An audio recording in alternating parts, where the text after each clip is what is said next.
Hi, my name is Sigurður Samuelsson, and I'd like to present the results of a elicitation study examining how software developers would express commands in a software development environment by sketching right on top of the IDE. Sketches, that is, informal ad hoc drawings, are a common way for engineers to express complex ideas.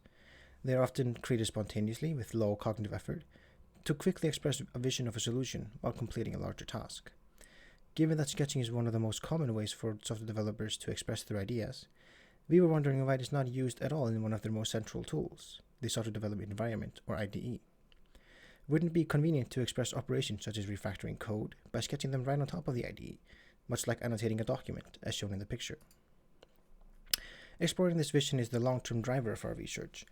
Could sketching be a viable, effective auxiliary command modality for software tools? For an initial exploration of the potential of this vision, we examined two research questions. First, do different software engineers use sketching in similar ways to express commands? That is, do users intuitively gravitate to common approaches for sketching commands at all? And if so, what are their preferred ways of expressing common commands? The results should tell us if our vision is worth pursuing at all, and inform our follow-up research with insights into actual user expectation rather than just our own assumption of how this modality could work.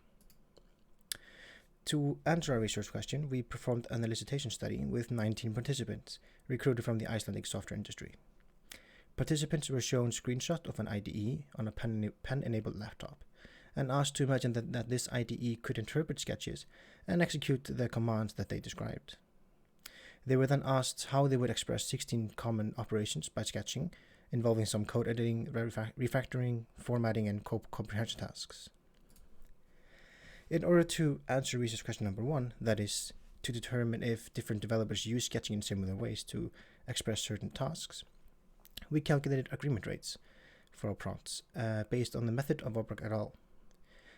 To determine if sketches agreed, we classified them by the style in which the participant had expressed commands, parameters, and selections. The detailed definition of the taxonomy and the observed breakdown of responses can be found in our paper.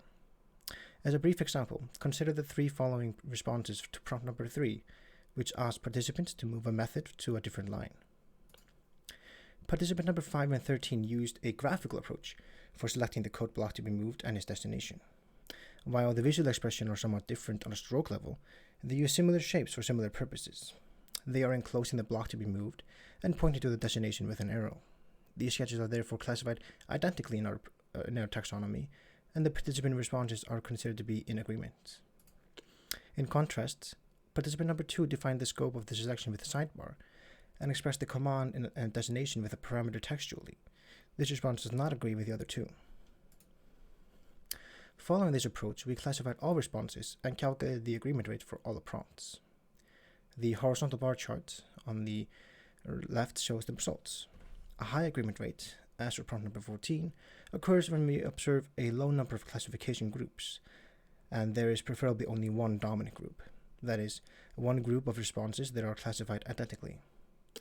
For example, as the stacked bar chart on the right shows, the responses for prompt number 14 fell into 3 groups, one of which contained 17 out of 19 responses.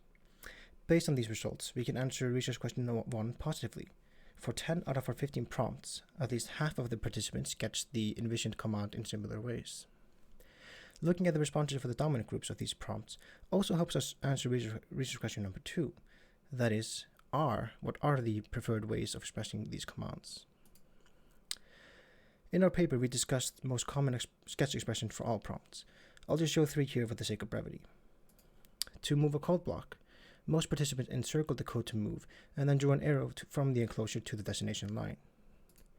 To add a comment, most participants drew a line to the desired insertion point and then prefixed the textual comment with a symbol such as the /. To rename a variable, most participants struck through the variable and wrote out the new name next to it. Not all prompts yielded such straightforward responses, though. Participants were struggling with more complex or abstract operations, as the following example shows. Prompt number 9 asked the participants to sketch a command instructing the IDE to trace the source of a variable, that is, to show the code location where the variable is defined. We observed a couple of interesting approaches. For this example, there is one participant who drew a magnifying glass icon inspecting the variable, Another participant drew a question mark on top of the variable name. However, many participants had a difficult time coming up with an appropriate sketch response, and several suggested making long press gestures with a pen, saying they wanted a context menu to appear where they could select a command from a list. Our observation in this and similar prompts suggests that users may have an easier time sketching a command if everything that is affected by the command is visible on screen and can therefore be involved in the sketch, as was the case with the previous examples. However, if a command involves some off-screen elements, users may have a harder time expressing it in a sketch since they can't visually refer to some of its elements. Although there may be some ways of expressing such commands through sketches, they don't seem to be as intuitive. We discussed the implications of these prompts and that do not yield such clear sketch expressions in the paper, and they give rise to a number of speculations that are worth examining more closely in future studies. In conclusion, we found answers to both our research questions. First, we found that 2/3 of our prompts, at least half of the participants, sketched visually similar commands. This outcome is encouraging, as it shows that sketching is a modality in which some users intuitively express their intentions in similar ways, at least for some of the types of commands. Second, the high and the low agreement sketch expressions that we observed can serve as a starting point for further research on the human and technical aspects of sketch-based interaction, such as designing a visual common language, developing sketch interpreters, and conducting more in-depth user studies. Thanks a lot for your attention, and I'm looking forward to your questions.